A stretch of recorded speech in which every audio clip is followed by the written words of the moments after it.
समस्या तेजी से बढ़ रही है। हानिकारक दवाओं के सेवन से हमारी युवा पीढ़ी को बर्बाद करने की साजिश हो रही है और मुझे बड़े दुख के साथ ये कहना पड़ रहा है कि इस साजिश में हमारे पड़ोसी मुल्क हमारी युवा पीढ़ी, हमारा यूथ, जिसे हम भारत का भविष्य कहते हैं, वो आज नशे की चपेट में है और हमारी सरकार कुछ नहीं कर रही है, सिर्फ हाथ पे हाथ धरे बैठी हुई है। भारत में 56,000 के कारण ही हो रहे हैं। ऐसे में हमारी सरकार लोगों के लिए क्या कर रही है? उनसे बड़े बड़े वादे तो किए, सरकार बनाई और फिर उन्हें मरने के लिए छोड़ दिया। Supreme court on March 2025 to state government to implement remedies to drugs। महोदय, हमारे देश में ड्रग सप्लाइंग का एक बहुत बड़ा नेटवर्क है जिसके पीछे ड्रग माफियाज, ड्रग सप्लायर्स और हमारे चहीते बॉलीवुड स्टार्स भी शामिल है और इनसे करती। क्या ये मान लूं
महोदय, मैं आपके द्वारा सरकार से बस यही प्रश्न करना चाहती हूँ, क्या सरकार इस नशे से लड़ने के लिए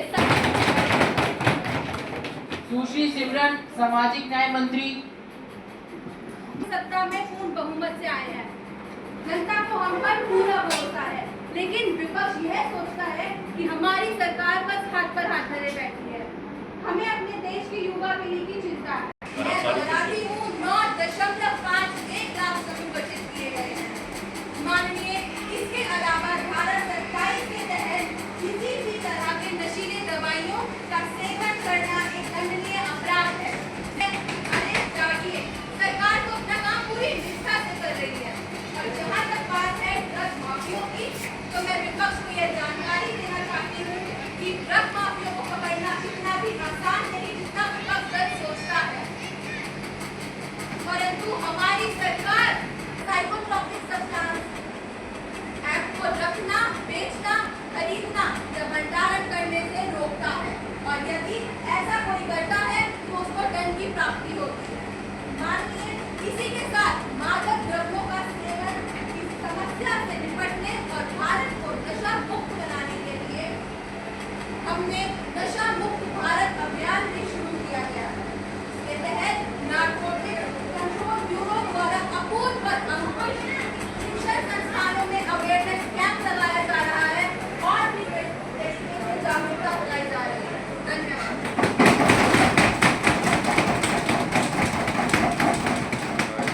श्री योगेंद्र, सदस्य लोकसभा। माननीय अध्यक्ष महोदय, आज स्थिति ये है कि शैक्षणिक संस्थाओं के आसपास नशीले पदार्थ बड़े आसानी से उपलब्ध हैं, जो कि स्कूली छात्रों में नशे की प्रवृत्ति बढ़ने का एक बड़ा कारण है।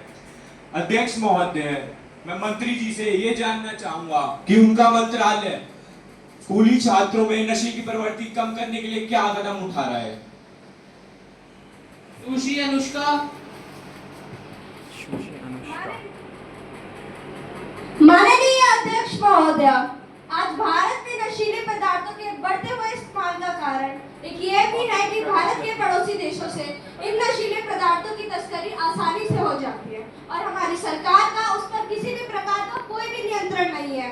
महोदय, सामाजिक न्याय एवं सशक्ति मंत्री हमें यह बताने की कृपया करेंगे कि पड़ोसी देशों से होने वाली मादक पदार्थों की तस्करी पर कोई रोक लगाने की तैयारी की जा रही है। सुश्री सिमरन माननीय अध्यक्ष महोदय, मैं विपक्ष दल को यह बताना ऐसे चाहती जूम हूँ करके बनाऊंगा। शिक्षण संस्थानों पर स्कूली क्षेत्र में नशे की बढ़ती प्रगति को रोकने के लिए हमारी सरकार द्वारा पटका एक्ट 2020 में जारी किया गया है। इसके तहत यदि 18 से 21 आयु वर्ग के बच्चे अगर नशीली पदार्थों का उत्पादन करते हैं तो यह एक दंडनीय अपराध है। इसके लिए 10,000 रुपए तक का जुर्माना भी लगाया गया है तथा स्कूली क्षेत्र के 200 मीटर के अंतर्गत नो स्मोकिंग जोन घोषित किया गया है। इसके तहत स्कूली क्षेत्र के आसपास किसी भी प्रकार के तंबाकू उत्पादकों का प्रचार करना प्रतिबंधित है तथा किसी भी प्रकार की नशीले पदार्थों को विद्यार्थियों को बेचना प्रतिबंधित है और अगर ऐसा किया जाता है तो उसमें 500 से बताना चाहती हूँ कि हमारी सरकार का लक्ष्य